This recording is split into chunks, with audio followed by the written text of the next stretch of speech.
And we're here with Conor Ryan. Conor, what is up? Evan, I'm doing well. How you doing? Doing great. Doing great. How excited are you? You get to go to Washington. Boots are going to be firmly on the ground for opening night on Wednesday. Last time, we don't talk about the last time the Bruins had an opening night in Washington. I don't think they finished the game. They didn't finish that game. Yeah, they just never got around to it. I don't know whether it's just the ice was crappy. I don't know what really happened there, but I will say it was the start of a pretty solid season. So if you want to draw a little parallel there, maybe, but we'll see. Hopefully they at least finish this game. That's the most important thing right now. Yes. Hopefully, as long as they finish it, it'll be good. Last time, again, they just didn't finish it. Crazy. Anyways, we do a preview and predictions episode every year. I don't remember our predictions from last year. I imagine some were right and some were probably very, very wrong. We always like to revisit the predictions. So I'll make sure to note these when we go back and look at them in like January. But I got to say, Conor, for the questions I have for today and some of the big predictions we're going to make, I think I'm going to be right on a few of these. And by a few, I mean like most. I have high confidence. Calm down here, Evan. In this. All I have right. high confidence in this, which is maybe, I guess, a precursor for me being wrong on a lot of these. I think it was the season that was cut short due to the pandemic. I think it was 2021 when I said Jake DeBrusk will lead the Bruins in goals. So that's what I'll always be known for. That's okay. Shoot for the stars, Evan. There's nothing wrong with that. I tried my best. I try to bring you guys the best, and if it happens, it happens. If it doesn't, it doesn't. So we have a list of questions. Some of these, are like Bruins MVP. Some of them are more player centric. So we'll start with this one because Cam Neely mentioned it at Media Day on Monday, saying that, it wasn't totally out of the realm of possibility. This might be the last run for David Krejci, Patrice Bergeron. So I will ask you, Conor Ryan, is this the final year? Is this it for Krejci and Bergeron? What do you think? I think so. I think especially you look at Bergeron, who was coming off of a season that was arguably his best all-around year at age 36. I mean, put it together, one of the best defensive seasons from a forward, and still kind of took his time to see where he was at. And when you just look at going through another 82-game season, another gauntlet of injuries, and even if you're not on the injury report, none of those guys, when you get to April, May, even June especially, are feeling 100%, right? It takes a toll on you to get through a full NHL season. So I think especially in Bergeron's case, as much as, you paint that narrative of winning another Stanley Cup, you look at both those players, they've accomplished pretty much everything they want to. I mean, Bergeron's won World Juniors, he's won a Stanley Cup, he's won Olympic gold, 5 Selkies. At this point, it's just, hopefully getting back here for one last run. But I think if the Bruins fall short this year, regardless of where they end up at the end of this season, I think Bergeron can look back, say that, he held off, retirement for one more year, made another good run at it with core players that he's played most of his career with, and kind of moves on from there. I'd probably put it at like 85% of Bergeron's retiring, and then maybe like 70 for Krejci. I feel like Krejci's just at peace with whatever happens, but we'll see. If he goes through a full season with Taylor Hall and David Posternoc on his line, and he racks up 75, 80 points or something like that, maybe he thinks about it again, like, maybe I shouldn't have signed for 1 million. Maybe I come back for just a little bit extra cash just to give myself a little bit more of a cushion once I do retire. So I think it's likely both do, but if you had to put percentages wise on it, I'd probably give Bergeron a much more likely chance of hanging up his skates at the end of this year. See, maybe I'm looking too much into what happened this past offseason, but Krejci's whole thing was I'm really only coming back if Bergeron does. And I kind of look at it the same of if Bergeron goes, I think Krejci's for sure gone. And I think Bergeron goes. I think Bergeron retires. As you said, you look at this offseason, him being very, took his time, very close to retirement. There were even reports that, indicated he was kind of leaning towards retirement, decides to come back. I think Krejci follows him. I don't see a world. I mean, again, I think the Bruins would benefit heavily if Bergeron left and Krejci said, no, I want to stick around, for a year or 2 more years. Because again, now you only have to kind of replace one top 6 center and not both. I think the Bruins would love for that to be the case. But again, I think Krejci follows Bergeron out the door. And I think that's what's going to happen. I look at this offseason, I look how close it was. And again, and we were saying this all summer, Bergeron's played a long time, since 2004, 2003. I mean, like it's been a long career, a lot of miles on that body. And I look at them and I both say, this is it. This is the last dance for them. And you know what? Fans should be appreciative of it. What Yes. most likely you're going into this. This is it. This is the final swan song year. Enjoy it. Enjoy it. Because guess what? As we've said this multiple times since we started podcasting together, this probably isn't going to happen again. This is kind of a one generation kind of thing where you have two really good centers. Enjoy it, because this is probably it, just given off of kind of what both have said, their ages, and how long both have been playing. So, and you know what? As I said, like, good for them for coming back. It'll be very interesting, fun to watch throughout the year. And I think that, and we'll get into how that impacts them in the grand scheme of things later in this episode. So another question I want to tackle, which I think Bruins fans hope this is kind of one that gets answered quickly. When does David Posternoc resign? And I'll go first with this one.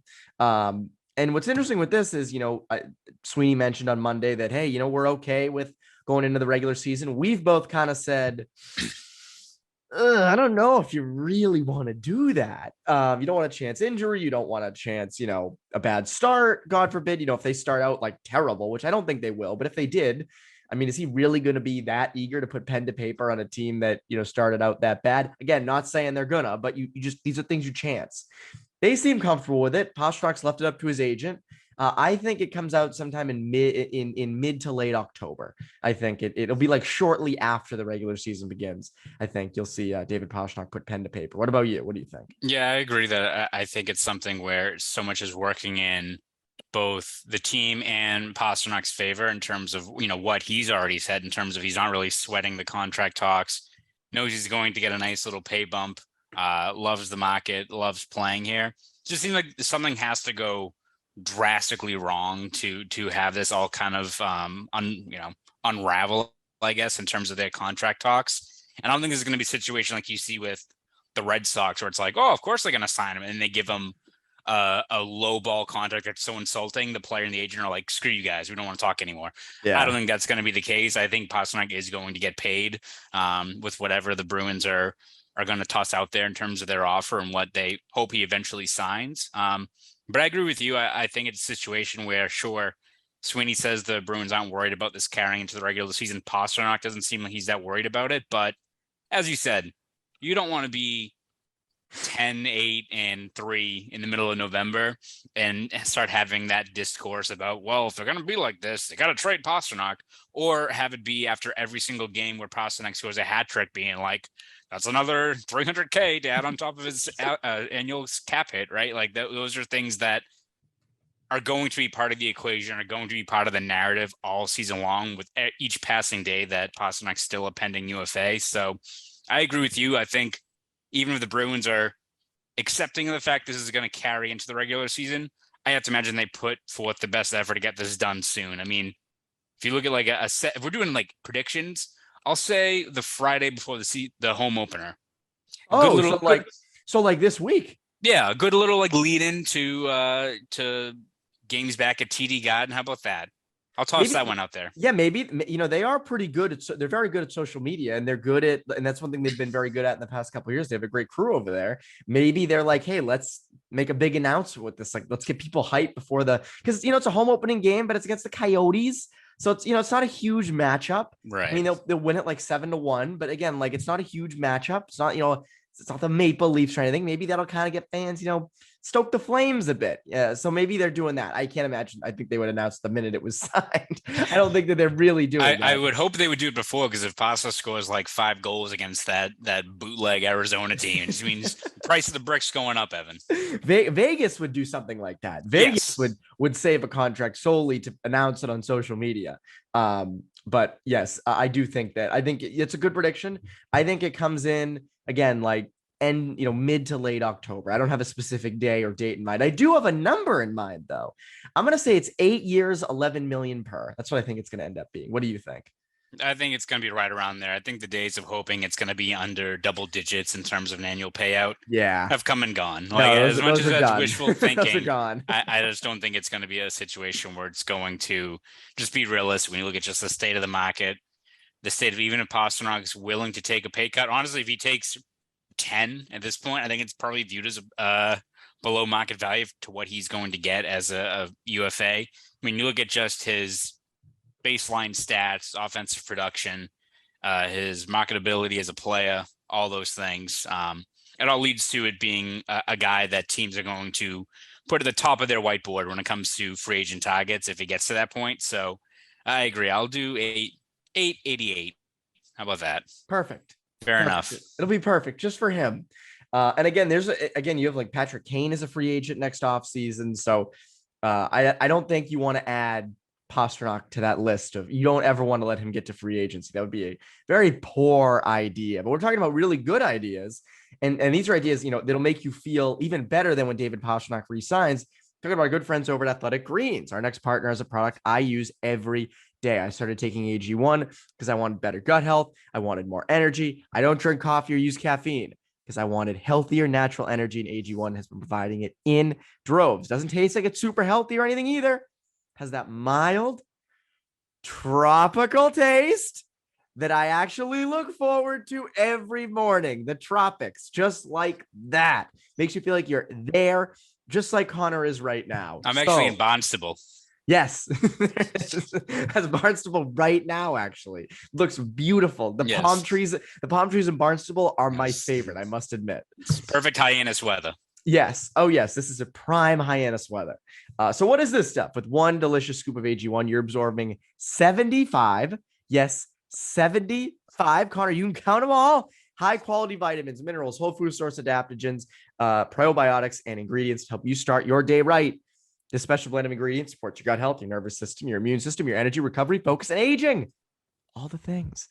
All the things. It's lifestyle friendly, whether you eat keto, paleo, vegan, dairy-free, or gluten-free. Contains less than a gram of sugar.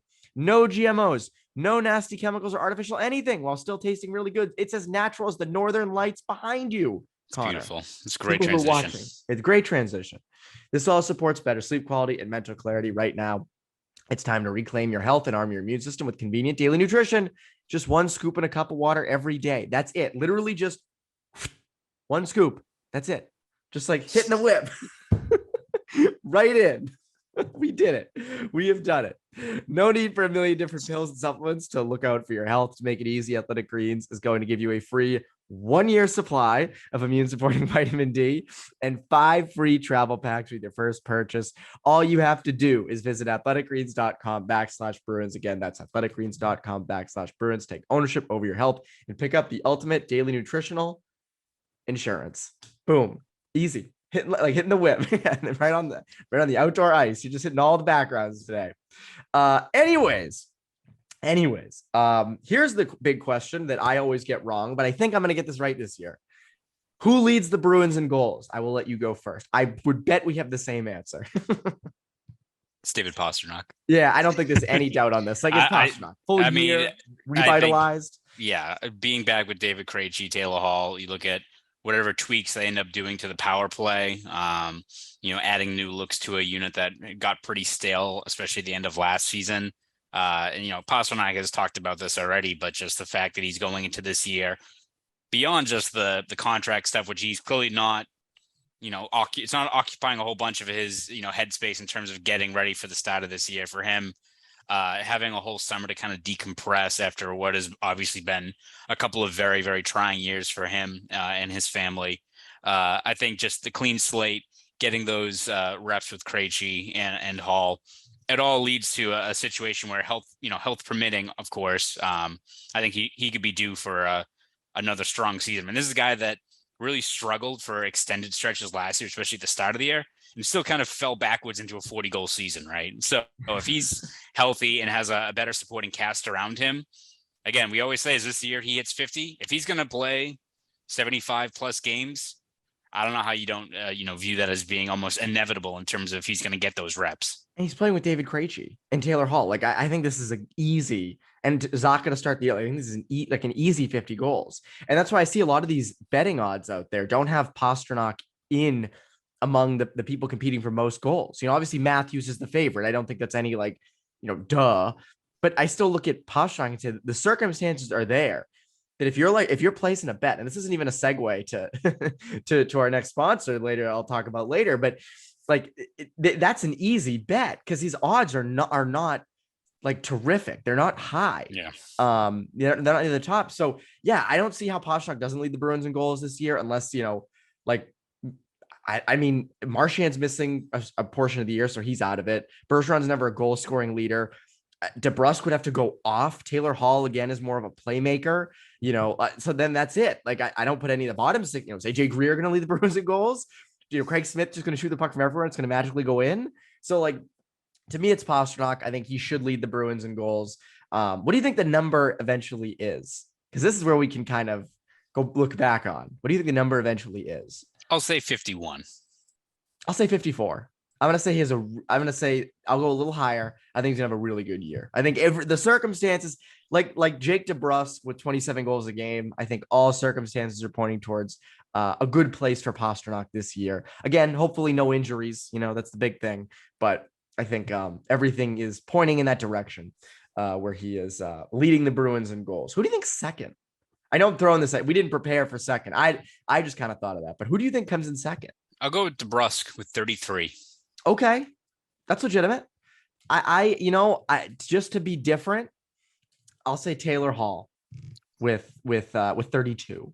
I'll say Taylor Hall with 32. I would also Bergeron's in that category. Like, he's going to be all over the bumper. So there's always that. Bergeron's, not a sniper, as you guys know, but like he is good at putting pucks in the back of that. Like they always find a way in. So I put Bergeron in the top three, probably, maybe third. Again, that's because Marchand's out for most of the year. Brandon Carlo fourth, obviously. Derek Forber fifth, and you're going off top. You're going Nick Foligno fifth. You're going to predict everyone's. Yeah. We're going person by person. In net though, who will be better, Swayman or Ullmark? Who's going to be? Because last year again it was pretty even. I'm going to say that Swayman will take a slight step forward this year, but I also don't think he's going to separate himself from the pack. I don't think it's going to be a situation where, as much as I think the Bruins are hoping for there to be a little bit of separation where it's, I think going to the playoffs, it's a defined 1A, 1B.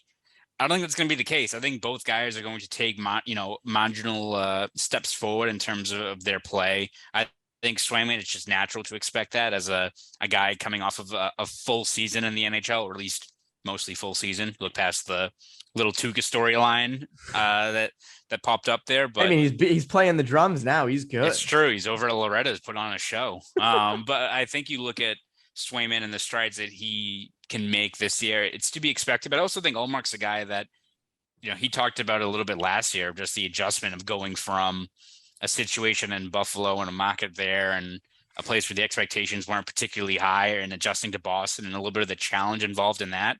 And so far he seems to be a lot more relaxed, or at least better equipped to kind of handle the rigors of the expectations of being in Boston. So it's not to say that I think they're both going to, make runs towards the Vezina, but I think both are going to be very, very solid goaltenders. And I don't think, as much as maybe the Bruins or especially some fans hope that Swayman vaults into the top 10 tier or anything like that, I still think it's going to be a lot of pretty even back and forth where both guys are kind of riding the hot streaks, the slumps, and you hope if you're the Bruins, you just kind of time those out well, that during like it was last year, where a lot of times when the team was struggling, you had each of them kind of propping each other up during the many, peaks and valleys that come with an 82 game season. Swayman takes a small step forward. Ullmark, I wouldn't say takes a step back. I just think Swayman's like an edge better. I don't think it's anything obvious, but again, it's his second full year. I expect, as you said, some slumps. I don't know. I see that happening. And I don't think it's a big red flag if it does. Now, if Swayman comes out in his Carter Hart of 2 years ago, was it when he was just horribly bad? And I don't think that'll happen, right? Like there's an actual defense in front of him, good coaching staff. Like there's a real kind of a, he's not sheltered, but he doesn't have the Flyers around him. I think he'll be A-okay in that, but I do think Swayman takes a small step forward. And again, as I said, I think it was either Poke the Bear or Bruins beat last week. Like I think they would like a guy to emerge as a certain starter. And again, Montgomery at the time of recording has yet to announce a starter. I would imagine it would be Swayman, just guessing, but I genuinely don't know where he really stands on that. Yeah. I think Ullmark's probably had this slightly better camp in terms of maybe just overall preseason games. But again, it's it's not like it's one clear situation where it's, it's pretty easy to map out.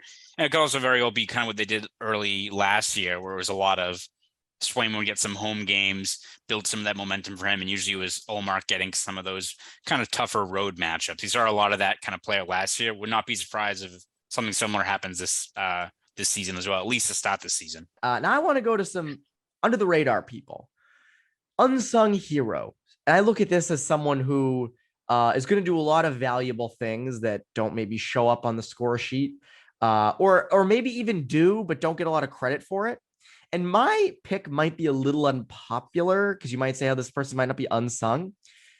But my first pick is Taylor Hall. And I know, again, like it's kind of weird because he's a top 6 forward. He's paid well. He's high profile kind of guy. But I feel like a lot of the focus is not fully on him. And I think he is going to be someone who is a vital part to the Krejci line. I think he is going to be producing all season. I think everything points well for a good season for him. But we've been talking about Krejci and Posternoc and Bergeron and when does Marchand return and Jake DeBrusk, but we really don't touch on Taylor Hall because you kind of expect it. And I see a really good season out of him, 65, 70 points, maybe more, 80. I mean, like you hope you get that out of him. And I think he's my pick for unsung hero solely because I think we're going to be talking a lot about the other guys because Taylor Hall is going to be that good. I think a lot of assists this year, especially setting up number 88. What do you think? I'm going to go on the third line and not Charlie Coyle, who I think everyone's expecting to be the guy to drive that line. And it's kind of what we talked about on Poke the Bear, that third line is going to be key in terms of really getting that consistent secondary scoring that has usually doomed this team in the past. I'm going to go with Craig Smith. I think Craig Smith's a guy that, again, you tend to notice him out on the ice because he's usually, moving his feet. He's active on the forecheck. He's shooting from legitimately every angle possible when he has the puck on his stick. But he's a guy that, especially on that third line, is going to be tasked with kind of being that finisher. As much as you look at Pavel Zacha, and he's a guy that, Jim Montgomery and I think even Don Sweeney have mentioned that they want him to shoot more. I still think he's going to be deferring a lot to a guy that kind of peppers the net in Craig Smith once he eventually settles in on that third line. And I think you just look at Craig Smith's track record in terms of being a guy that gives you 15 goals. He's hit that mark, I think 7 times in his career. You look at just the way he ended last year, which was brutal. I mean, you can't put in it, did not offer much during that Carolina series, but he's a guy that Bruins still seem to be committed to in terms of that third line role. Tends to usually doesn't take nights off. A consistent kind of spot plug you need further down the lineup. But I think he's best suited for like a third line role consistently all year. So I'm not expecting him to all of a sudden his value to soar where he gives you 25 goals. But if he gives you 17, 18, 19 goals, consistent minutes on that third line, I think he can bring a lot of value once again to a third line that you desperately need to get going here this season. Craig Smith is a good pick. My other pick would have been Derek Forbert. I think Derek Forbert, again, he's an unsung hero in general, but I think he could be someone that eats a lot of minutes, especially at the start of the year without McAvoy, killing penalties, things like that. Good at the end of the year last year, kind of seemed to get better as time went along. We don't talk about him much. I don't think we've talked about him at all, much in the preseason. Maybe makes an impact. As an unsung hero. My God, I can't speak. Breakout candidate who takes a big step forward. This can be a young guy. This could be someone who's gonna, make a bigger mark. Who would be your pick for that? I'm going to actually go with Jakub Zboril, which I know might be a little bit controversial because his stock this preseason has kind of gone. After Neely's comments on 2015 today, people are going to be like, I can't believe it. Yeah. Bringing Zboril up. And it is unfortunate because, he had such a really strong start to the preseason. And I mean, he has dipped quite a bit these last 2 games.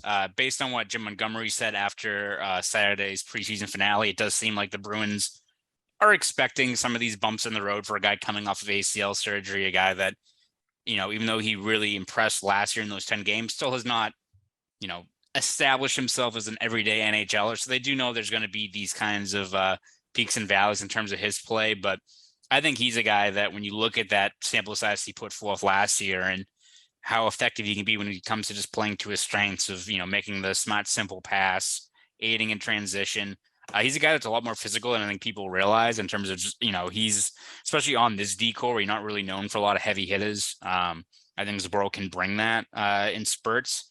I think he's a guy that could really be a dependable option on that blue line that, as we've said plenty of times already, is not going to be settled for a couple of months here, considering you don't know when, Grizzly gets back, which should be in a few weeks, but McAvoy and those pieces that fall into place. I think if Zboril can kind of step into that role and be a third pairing regular and play that style of play that he had during that stretch last November, December, a lot of value into what he brings to this team. Again, just coming from the fact that you didn't expect anything out of him for the last bunch of years. So you're getting something from him. And we've talked about this multiple times, but my candidate is kind of an obvious one. Pavel Zacha. I think Zacha is completely set up for success. The Czechs mix line to start the year. Once he goes down to the third line with Coyle and Smith, like the makings are there for a 40 to 50 point season. Like, I think that is a realistic expectation. I know a lot of Devils fans would say like, you're an idiot. He was a no-show here, but I think like there is the personnel here to make him good. And I think it's funny because in past years, they've had a lot of inconsistent forwards who have missed the mark points wise. Feels like he's going to be different, especially with a new coaching staff. Like, I do think he's set up to post a lot of points this year. So he would be my candidate for a breakout candidate. The question is what contract he gets at the end of the year. That's the real question, I think, that we're going to probably talk about throughout the season. I think every time he has a good game, we're going to be like, oh, more money for Zacha this offseason, and I think also this year, an interesting storyline to watch. We're not going to discuss it now because, again, saving stuff for down the road. But if he does really well this year, I think there's going to be a lot of questions of, all right, Krejci and Bergeron are gone. Is this guy a legitimate second line center? Can the Bruins pencil him in, for the next 3 years as a legitimate 2C? And again, I don't think we're going to see a lot of him at center this year. So I don't think that's going to help because he might be at the wing all year. At least that's what it looks like now. So, and then my other candidate's AJ Grier. I think AJ Grier could, on the third line in practice right now. We've talked about him quite a bit. Brings a certain quality to this lineup that's kind of been lacking. And if he can do it and produce, oh boy, Bruins fans are going to absolutely love him. So we'll go with that. Quickly, who is your Bruins MVP? Well, not quickly. You can actually, let's do points first. Who leads the Bruins in points? I'm going to say Posternoc. I think when you just look at the amount of reps he's going to get on that second line, plus the fact that he'll get, a featured role in that power play once again. I mean, I think that second line is due to really do a lot of damage in their spot, especially with David Krejci back there. I did a bold prediction post over at Boston Sports Journal. I had Krejci hitting 80 points first time in his career, just because I think when you just look at the firepower around him, coupled with the fact that I imagine Jim Montgomery is going to give them a whole bunch of ozone stats. I think it just caters to the fact that, Pasternak as the, given finisher on that line, 51 goals and we're looking at 40 assists, not out of the question, especially when you got other guys that can finish in Krejci and Hall on his line. But I'll go with Pasternak leading the way.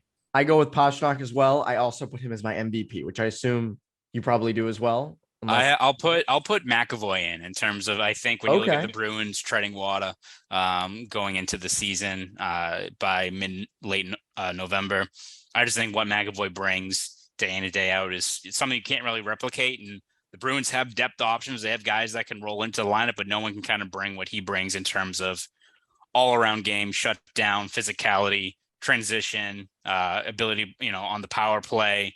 And every year it seems like he takes another step forward in all those facets of his game. So I think he's the guy that you desperately need back here to really kind of stabilize things down the final stretch of the season. I have McAvoy as well, but I'm going to say Lindholm. I think Hampus Lindholm's got to hold down the fort a bit for those, treading water months. And then I think once it gets back, if they can put that super pairing together with McAvoy, and Lindholm is going at the rate that he's at, that's an MVP candidate right there. So again, I have McAvoy as well. And I agree with you on all those fronts. I think we both love McAvoy. I think everybody loves McAvoy, but I put Lindholm in that category as well of someone who could potentially be an MVP candidate this year. So it seems like Pasternak, McAvoy, Lindholm for MVP candidates, at least among the two of us.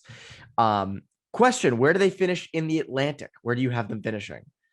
I had them finishing first. I like it. I just think when you look at, we've talked about this, I think, on both Poke the Bear and Bruins Beat, that You just look at the rest of the division. Again, top to bottom, the Atlantic's probably the best division in the NHL in terms of just the amount of talent, not even factoring in Ottawa and Detroit and the strides they're going to make. But Bruins are going to be treading water out of the gate. We know that. We know they're older. We know we need a lot of things to kind of go right for them to, realize their potential. But it's not like every other team that are viewed as these top contenders or, don't have any faults either. You look at Toronto, elite forward core. We all know that defense is better than it was in years past. Like they've got quite a few sturdy guys out there that can do their job. I have no faith in a goalie core with Matt Murray and Samsonov. So, I mean, strike one there for them. Tampa, I had Tampa finishing second. I still think that core is still in play. Is Vasilevsky still Vasilevsky? And until he kind of runs out of gas, he could single-handedly take you on a deep playoff run. But you just look at the fact that, once again, they're losing more key pieces on their lineup between Palat, who is such an important middle six weapon for that team. Ryan McDonough, who they have to go to Nashville. I forgot that he left there as well. He's in that's like happened so long ago. Yeah. So, I mean, that's just a team that they're very talented, but when you look at just the talent drain coupled with the fact that 3 straight trips to the Stanley Cup final, 2 championships, it's a team that just law of nature, right, just seems due for a second round exit. And then Florida's a team that I think is like a wild card group in terms of where exactly they fit, right? Because it's just a situation where you look at the amount of supporting cast that really exceeded expectation in terms of like the shooting percentage, even like where there's stuff that's due for a regression. You look at that defense that you add Matthew Tkachuk, but you also swap out 100-point scorer in Huberdeau and Mackenzie Weegar, who I think is one of the most underrated defensemen in the league. Look past that depth chart after Ekblad, not that great. No, pretty terrible. Concerning. So I think, listen, I'm not saying the Bruins are going to go on a warpath here, and I think it's at the top of the Atlantic is going to be a lot of trading first, second place throughout the season, but I don't think it's a situation where the Bruins are going to be not the punching bag, but the team that's going to be just trying to keep its head above water when it comes to avoiding kind of falling into that wild card spot. Ooh, I think they're going to be on a warpath. So I have them second in the Atlantic. I do have them second. The only reason I have Toronto first is because I think offensively they're good. And if they're going up against defenses, like Montreal and Buffalo and even in Florida, who's going to struggle defensively this year, I think Toronto can find its way into the first spot. I almost put the Bruins first, but I just think the treading water thing may kind of hurt them with points. So I put them second. I put Tampa third, Florida fourth, and then Ottawa, Detroit, Buffalo, Montreal. I think, Ottawa and Detroit could probably be interchangeable, but I do think Ottawa is going to be a legitimate team this year. I don't think that's like, they're not going to overtake any of the top 4, but I think they're going to be in the mix. So I'll jump right into where we think how they're going to do. I have them in second, and I have Tampa in third. So they would play each other in the first round. I have the Bruins beating Tampa in round 1. I have the Bruins beating Toronto in round 2, which is kind of, just beating Tampa, then Toronto, just all right. How about those Blue Jays? I have them beating Carolina in the conference final. And then I have them beating the Minnesota Wild in 6 for the Stanley Cup. I do. We've talked about this the whole episode, that everything looks good. And sometimes those are the worst situations. But I just think it's Krejci and Bergeron's last year. Things look pretty good if they can tread water. And I know I sound like an idiot saying that to some because they don't consider the Bruins contenders. But my God, as I talk about all these things, and we talk about the holes in the Atlantic and how they don't have holes, I have a tough time not putting them in the Stanley Cup. So I think it's Krejci and Bergeron's last year. I think they win the whole damn thing. And I think they beat Tampa, Toronto, and Carolina on the way to doing so. Well, Evan, got to tell you, I had released my bold predictions and I had the Bruins winning the cup. So there we go. Didn't you have them facing Vegas last year? I did. I had them losing to Vegas last year. Right. I have them playing, you look at after this past season where it was Colorado and Tampa, 2 favorites going at it in the cup final. Gonna have 2 underdogs, I guess, in the Bruins in the St. Louis Blues. I almost said the Blues. It came down to the Yes. Wild and the Blues for me because I thought the Blues would have been more of a harmonious end. Like, oh, Bergeron And finally yes. take down the beast. And, you look at just how much that 2019 Cup continues to kind of linger over this team, and a franchise that, looks at that as probably the one that really got away, as they should.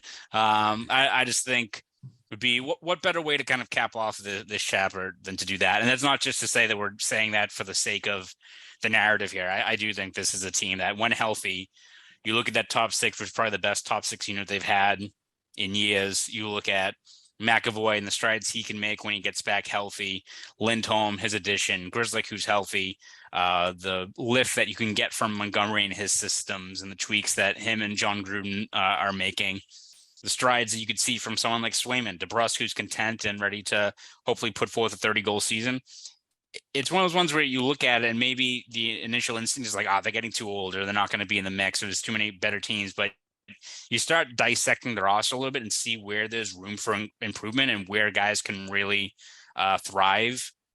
It's kind of right there for the taking for the Bruins. It's not out of the question to see that. And if it ends with them winning a Game 7 on home ice against the Blues and Jordan Binnington, make for quite the story. I don't think anyone would care if Bergeron and Krejci retired after that, because that'd be the perfect. That would be a good way to do it. Yeah. But anyways, Connor, we always love having you on. As always, you can go check out Connor's stuff at Boston Sports Journal. He'll be down in DC this week with lots of features and videos and cool things for you. So it's going to be an all-encompassing experience from Connor. That is Conor Ryan. I'm Evan Marinofsky. You Bruins Beat listeners, have a great rest of your week.